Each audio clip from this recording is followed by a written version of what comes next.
साथियों, आज भारत तेजी से विकसित होने के लक्ष्य की तरफ आगे बढ़ रहा है, लेकिन इस समय भारत कई विराट चुनौतियों का मुकाबला भी कर रहा है।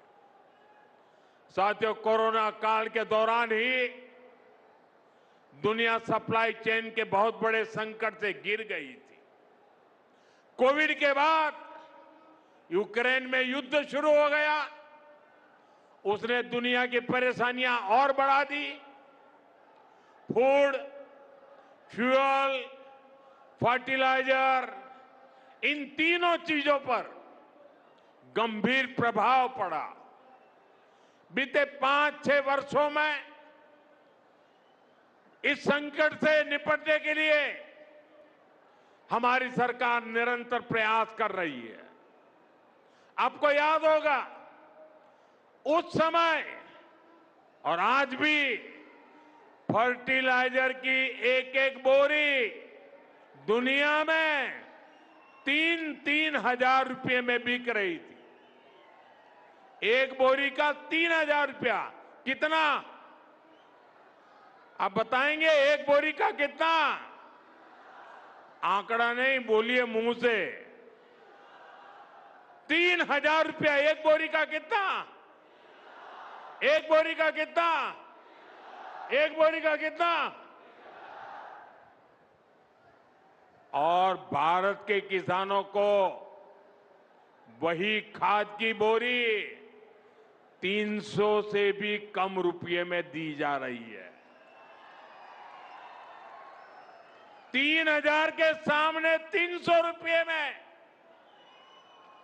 सप्लाई चेन की इन मुश्किलों के बीच पिछले 2 महीने से हमारे पड़ोस में ही इतना बड़ा युद्ध चल रहा है। इसका असर पूरी दुनिया पर पड़ा है और भारत पर तो और भी गंभीर असर हुआ है। साथियों, भारत के पास बड़े बड़े तेल के कुएं नहीं है। हमें अपनी जरूरत का पेट्रोल, डीजल, गैस, ये सब बहुत बड़ी मात्रा में दुनिया के दूसरे देशों से, बाहर से मंगाना पड़ता है। युद्ध की वजह से पूरी दुनिया में पेट्रोल, डीजल, गैस और फर्टिलाइजर के दाम बहुत अधिक बढ़ चुके हैं, आसमान को भी पार कर गए हैं। अड़ोस पड़ोस में देशों में क्या हाल है वो तो अखबारों में आता है। भारत सरकार इस युद्ध के पिछले 2 महीनों से देशवासियों को इस संकट से बचाने के लिए लगातार प्रयास कर रही है। नागरिकों पर बोझ न पड़े, इसके लिए सरकार सारा बोझ सरकार खुद अपने कंधे पर उठा रही है। लेकिन साथियों, जब सप्लाई चेन पर संकट लगातार बना रहे तो हम कितने भी उपाय कर लें, मुश्किलें बढ़ती ही जाती है। इसलिए अब देश को सर्वोपरि रखते हुए, मां भारती को सर्वोपरि रखते हुए हमें एकजुट होकर के लड़ना होगा। हमें याद रखना है, देश के लिए मरना ही सिर्फ देशभक्ति नहीं होती है। देश के लिए जीना और देश के प्रति अपने कर्तव्यों को निभाना, वो भी देशभक्ति होती है। इसलिए वैश्विक संकट के इस समय में हमें कर्तव्यों को सर्वोपरि रखते हुए कुछ संकल्प लेने होंगे और उन संकल्पों को पूरे समर्पण भाव से पूरा करना होगा। जैसे एक बड़ा संकल्प है पेट्रोल डीजल का संयम से इस्तेमाल करना। साथियों, हमें पेट्रोल डीजल का उपयोग कम करना होगा। शहरों में जहां मेट्रो है वहां हम तय करें कि हम मेट्रो का ही उपयोग करेंगे, ज्यादा से ज्यादा मेट्रो में ही जाएंगे। अगर कार में ही जाना जरूरी है तो फिर कार पूल करने का प्रयास करें और भी लोगों को साथ बिठा लें।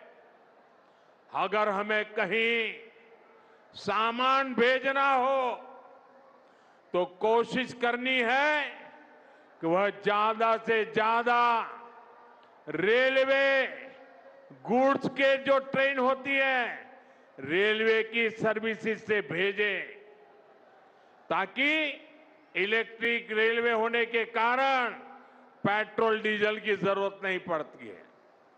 जिन लोगों के पास इलेक्ट्रिक व्हीकल है वो भी कोशिश करें कि इलेक्ट्रिक व्हीकल का ज्यादा से ज्यादा उपयोग करें। साथियों, हमने कोरोना के समय में वर्क फ्रॉम होम की, ऑनलाइन मीटिंग्स की, वीडियो कॉन्फ्रेंस की, ऐसी अनेक व्यवस्थाएं विकसित की और हमें आदत भी हो गई थी।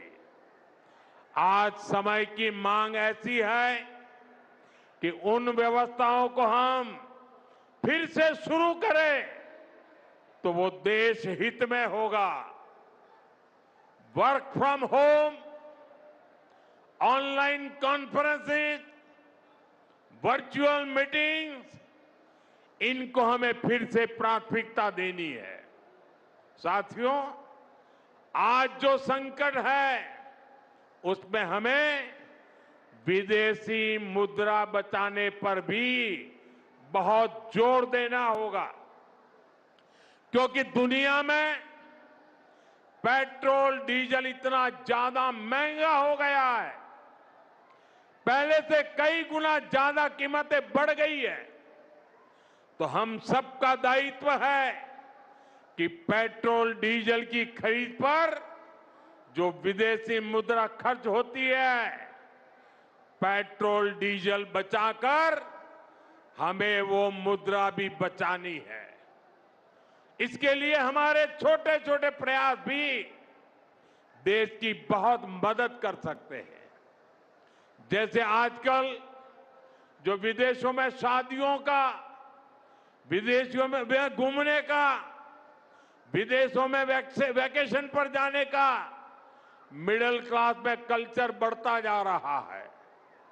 हमें तय करना होगा कि जब ये संकट का काल है और हमारी देशभक्ति हमें ललकार रही है तो कम से कम एक साल के लिए हमें विदेशों में जाने की बातों को टालना चाहिए।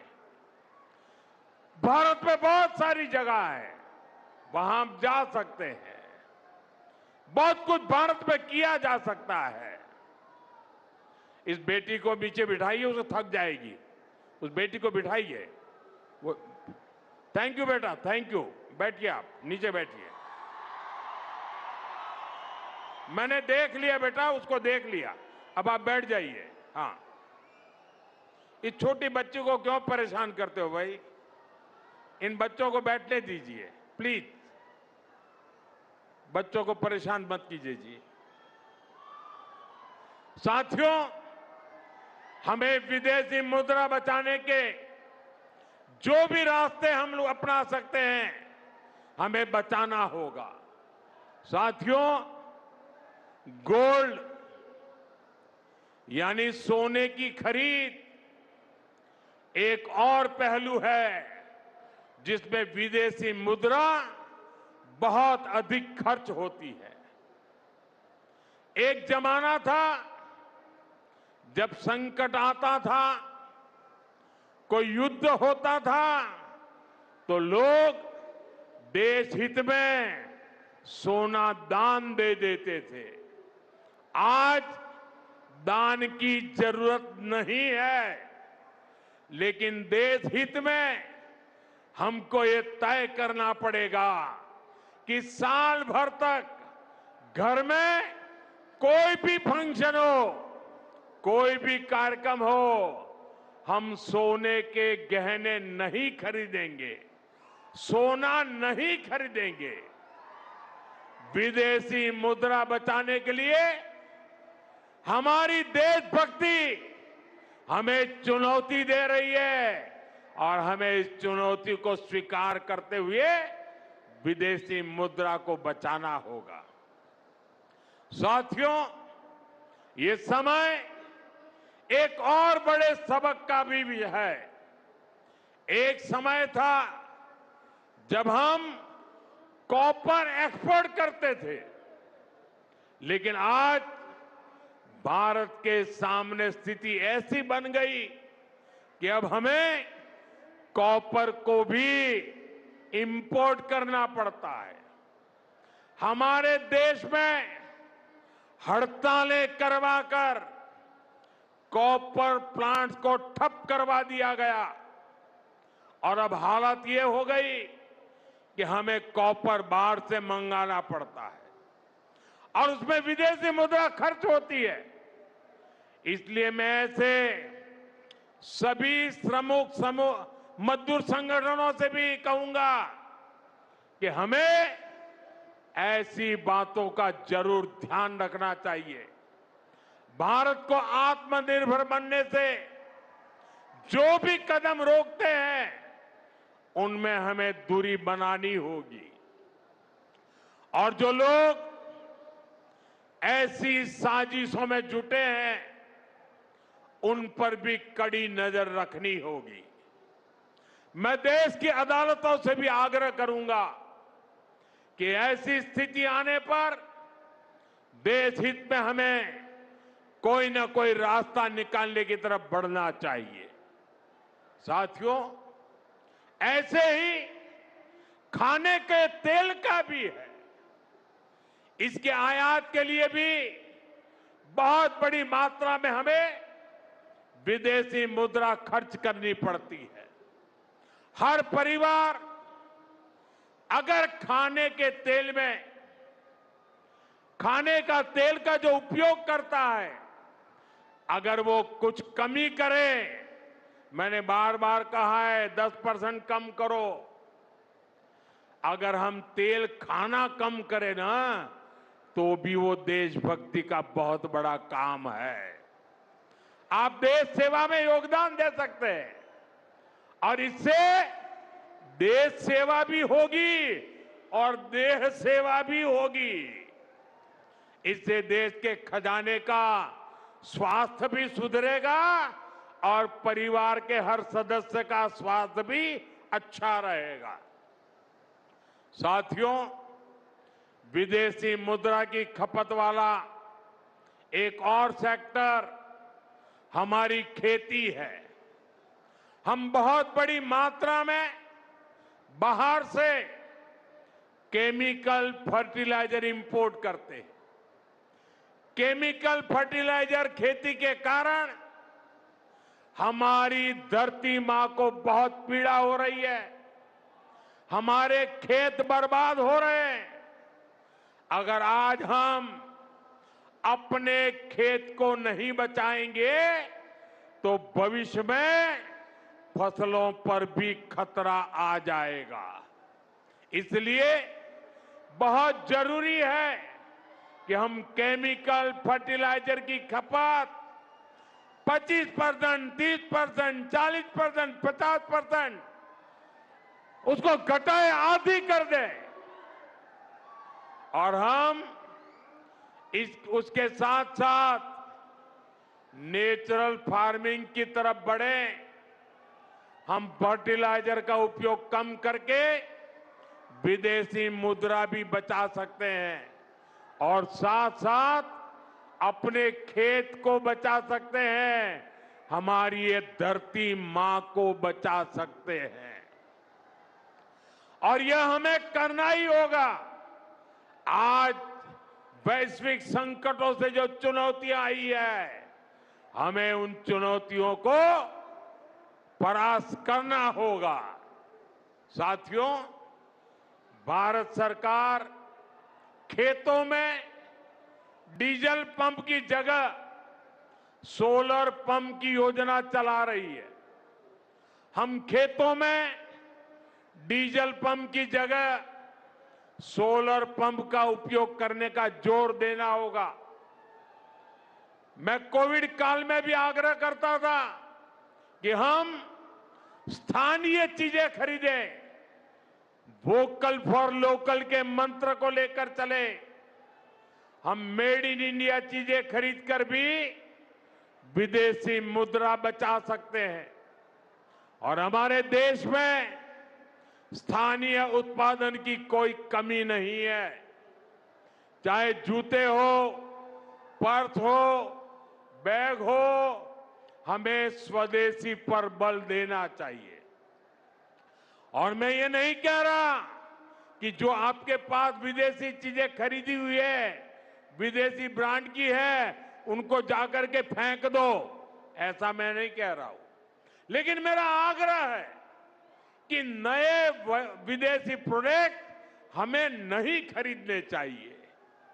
और वाकई हमें कई बार अंदाजा तक नहीं होता कि रोजमर्रा की कितनी सारी चीजें विदेशी हैं जो हम ऐसे ही यूज कर रहे हैं। और साथियों, जब मैं बात स्वदेशी की करता हूं तो लोगों को लगता है कि दिवाली के दिए खरीदो मतलब स्वदेशी हो गया। ये तो भ्रम फैलाने वाली बातें हैं, इससे सफलता नहीं मिलती है। हमें घर के उपयोग में आने वाले सामान की लिस्ट बनानी है। देखना चाहिए कितनी विदेशी चीजें घुस गई है, पता ही नहीं है। कैंची हो, कंघी हो, छोटी छोटी चीजें, टूथपिन, टूथब्रश, कितना सारा सामान विदेश से हमारे घर में घुस गया है। फिर इस लिस्ट से हमें हो सके उतना जल्दी स्वदेशी में बदलना चाहिए। साथियों, ये बातें सिर्फ एक सरकार, एक दल, एक व्यक्ति की नहीं है। ये बीजेपी का भी मुद्दा नहीं है, ये देश का मुद्दा है। और इसके लिए हर नागरिक, हर राजनीतिक दल, हर सरकार, हर समाज, हर संगठन को संकल्पबद्ध होगा। मैं मीडिया के साथियों से भी देश हित में आगे आने के लिए आग्रह करूंगा। आइए देशभक्ति का भाव जगाएं और देश को जो वैश्विक संकट चल रहे हैं, देश उस संकटों का लाभ ले, परिस्थिति पे सवार हो जाए। ऐसा वातावरण बनाने के लिए हमें योगदान देना होगा और तभी जाकर के देश सफल होगा। ऐसे संकल्प जब हर नागरिक पूरी ईमानदारी से सिद्ध करेगा तो भारत हर संकट में जरूर विजयी होगा।